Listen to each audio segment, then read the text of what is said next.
maintenant procéder à l'élection des membres exactement. La Fédération guinéenne de football. Donc, donc si c'est la refondation, est-ce que les 10 mois vont être donc suffisants, M. Tanou? Je pense que s'il y a une réelle volonté, c'est faisable. Oui, mais les 6 mois, tu as l'été, oui, dans un premier temps, aux élections, on n'est pas parvenu. 10 mois pour la refondation, la première est-ce que ça mission, va être possible? La première mission, c'était dans les cordes, c'était tenable. Ça n'a pas été fait. Pourquoi? Je ne sais pas. Là, on est parti pour 10 mois. Ça ne me surprendra pas, après les 10 mois, qu'il y ait une autre rallonge. Ce ne serait pas une surprise pour moi. Parce que tout simplement, je pense qu'ici, on a quitté le cadre du football, en fait. On est dans un rapport de force. Ah bon? Et ça, c'est extrêmement dangereux.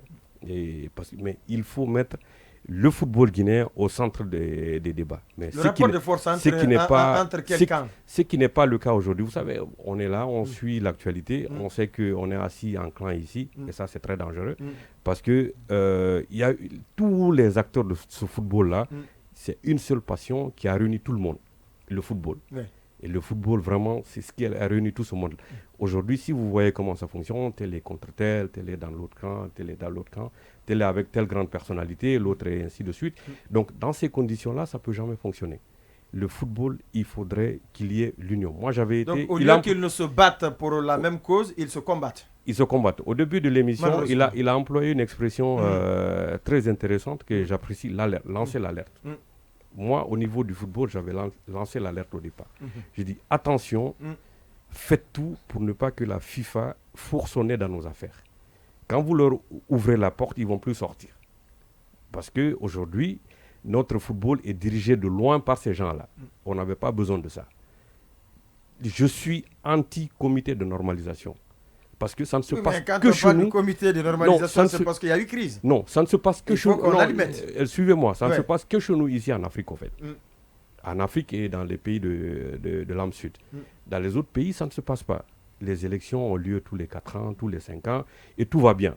Oui, parce que là-bas, certainement, on respecte les textes de loi. Au sein de l'UEFA... Ici, on s'évertue à les violer. Il n'y a pas de coup d'État. Au sein de l'UEFA... Oui, mais c'est parce qu'on ne viole pas la loi. Au sein de l'UEFA, c'est impensable, c'est inimaginable de parler de comité de normalisation. C'est surréaliste. Donc, ces comités de normalisation sont faits pour nous, pour les Africains. Et moi, personnellement, ça me scandalise. D'accord.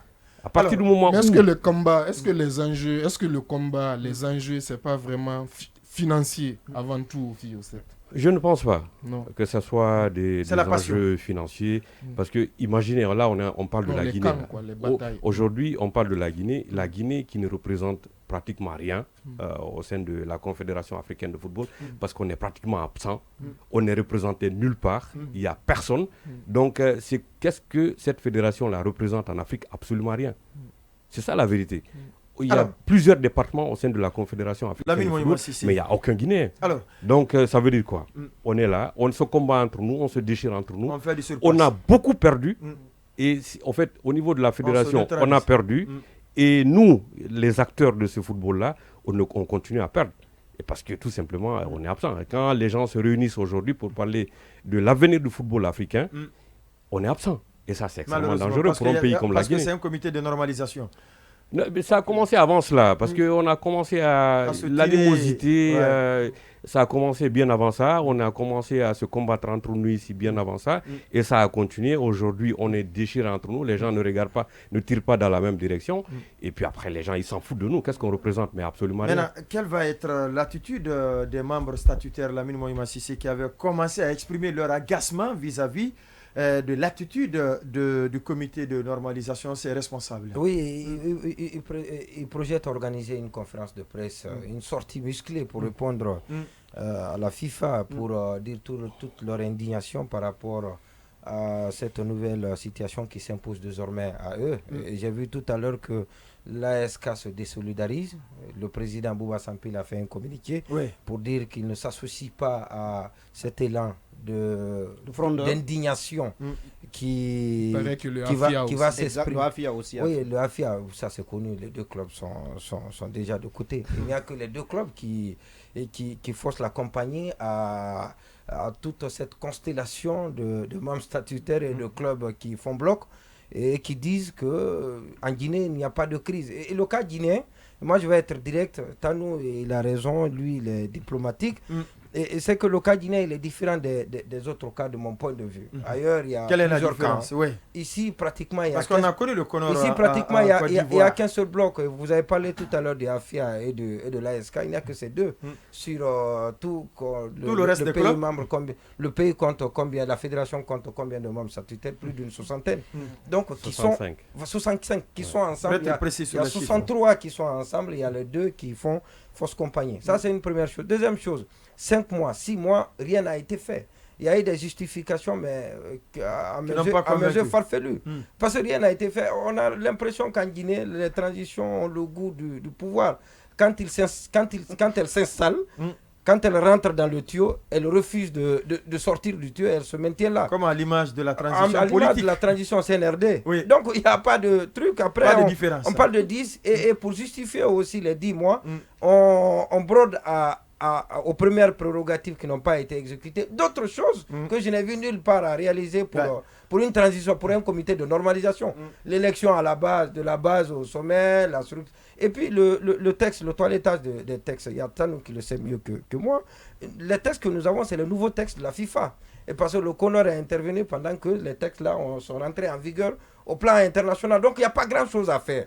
Nous sommes à la mode, nous sommes en avance par rapport à beaucoup de fédérations. La Guinée, depuis le Conor. Donc nous sommes régis par les nouveaux textes. Nous sommes régis par les nouveaux textes. Ouais. Et ce qui posait problème, c'est lié à Antonio Soare. Donc c'est le seul article. C'était la seule pomme de discorde. C'est la seule pomme de discorde. À l'époque. Et aujourd'hui. Non des moindres. Parce qu'on parlait d'une candidature à la tête. Oui. Et un article comme ça qui a créé. Le frappé. Qui a créé toute cette confusion et qui a amené le ce qui est regrettable. Tout le problème, c'était lui. Il a décidé de se mettre à l'écart. KPC, lui aussi, il dit qu'il n'est plus intéressé. Pourquoi? Il y a crise où? Il y a quel problème? Il ne devait pas avoir de problème. C'est quand on va arrêter de jouer au football, parce que le problème du football guinéen, il y a des gens, je ne vais pas les citer au plan national, mais à l'international, c'est ceux qui sont en train d'enfumer les cadres comme Véron, secrétaire général de la CAF, et Fatma Samoura, qui est la secrétaire générale de la FIFA, qui est la copine de notre présidente du Conor, donc qui n'a plus envie de quitter la tête du Conor, parce qu'il y a assez d'avantages, beaucoup de privilèges. Assez de privilèges. Et donc c'est malheureusement ce qui nous arrive aujourd'hui. En Côte d'Ivoire, la dame ne voulait pas quitter. Elle ne voulait pas quitter, elle ne voulait pas organiser les élections. Et chaque fois que ça arrivait, on créait des problèmes. Au Mali, on ne voulait pas quitter. Vous savez, quand vous êtes dedans, allez-y voir les avantages que les gens ont. Et même à l'international, vous êtes invité. Et ça, on le sait, on connaît, on côtoie. Oui. Les gens, c'est vraiment regrettable. Il ne faut pas tuer le football. Et vous savez, la FIFA aussi, avec tout le monde, tant que le ballon court, le jour qu'on va arrêter de jouer au football... Oui, mais est-ce que ces membres statutaires-là peuvent envisager une telle démarche? Mathurin avait fait une déclaration pour dire qu'à dépasser la date indiquée, les 6 mois, que le championnat national ne va plus fournir de joueurs à l'équipe nationale. Et ça, c'est déjà une première crise. S'il n'y a pas de joueurs du championnat national pour l'équipe nationale locale, c'est qu'on est d'office éliminé du CHAN. Une compétition, on s'inscrit déjà dans une compétition. Et donc, le football n'a plus sa raison d'être. Non, mais comment est-ce qu'ils peuvent empêcher les joueurs d'aller... Parce qu'il est le président de la Ligue. Oui. Les clubs, ce sont les clubs qui sont les membres statutaires qui ne sont pas d'accord, qui sont opposés au Conor, qui vont décider de retenir leurs joueurs. Et aucun joueur ne peut aller sans l'autorisation. Attention, la question est de savoir est-ce qu'ils peuvent retenir leurs joueurs vis-à-vis de l'État. Parce que cette fois-ci, ce n'est pas entre Non, ce qui va se passer, le joueur va aller. S'il est convoqué, il est obligé d'y aller. Mais au retour, on va le refuser. On va refuser qu'il revienne. Attention, moi je pense que dès que c'est un bras de fer entre l'État, on sait aussi, oui, quand c'est un bras de... Il n'y a pas État. On parle de Conor. Non, attention. État, c'est quand c'est l'équipe nationale. C'est le ministère des Sports. C'est le ministère des Sports. Ça, c'est pas l'État, ça. On va progresser. Le ministère des Sports, réactions également. Habib Marwan de Dingra nous dit bonsoir Condé, bonsoir à toute l'équipe. Au-delà de la littérature juridique des uns et l'émotivité disputative des autres, c'est la pénitence d'un tel discours dans le contexte actuel, mais on comprend aisément que Béavogui est en disgrâce.